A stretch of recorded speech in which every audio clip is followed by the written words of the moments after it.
Упал, очнулся гипс. Примерно так, как у героя известного фильма, прошла для Нуримана Исмагилова самая волшебная ночь в году.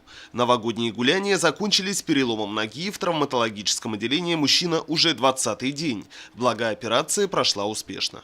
На улице ходил, гулял, мечтал Новый год, упал неудачно, сломал ногу. Вот и все, после операции жду выписки. Обе ноги сломали? Нет, одна нога. Это ногу перебинтовывают, давление одинаково создавалось. По словам врачей, каждый день к ним поступает порядка 17-18 человек, пострадавших от последствий гололеда. От так называемых уличных травм и ушибов, к сожалению, не застрахован никто. Специалисты советуют лучше заранее думать о мерах предосторожности. Перед выходом из дома лучше всего надеть малоскользящую обувь. Передвигаться следует осторожно, не торопясь, наступая на всю подошву. При этом ноги должны быть слегка расслаблены, а руки свободны. Пожилым людям рекомендуется использовать трость. При нарушении равновесия быстро присядьте, это наиболее реальный шанс удержаться на ногах. Не держите руки в карманах, это увеличит возможность падения. Не прогуливайтесь у края проезжей части и не перебегайте проезжей части во время снегопада или гололеда.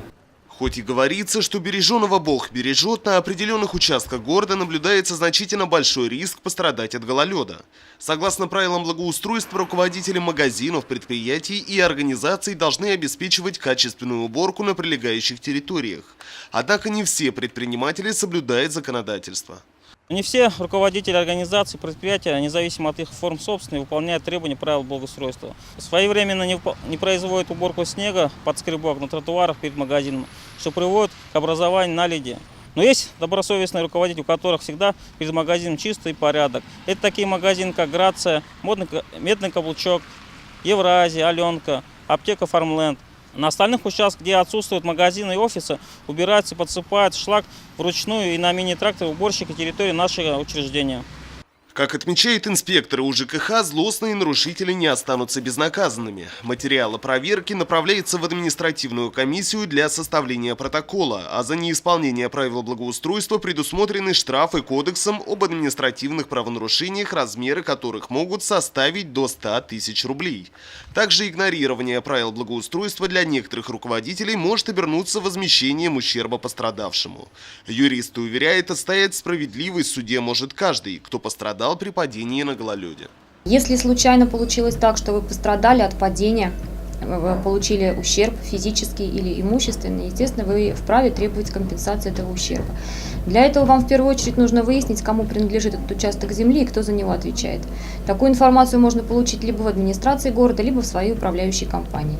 На что вы можете рассчитывать? Естественно, возмещение вреда, причиненного вашему здоровью, это компенсация лекарственных средств, компенсация платного лечения, если вы будете таковое получать. Если при падении вы повредили одежду, обувь, сумку, естественно, эти затраты тоже подлежат возмещению. Единственный момент, они должны быть подтверждены документально, то есть на все лекарства должны быть чеки, квитанции, на лечение, опять же, договор и платежный документ. Стоимость поврежденного имущества должна подтверждаться чеками либо отчетом независимого оценщика.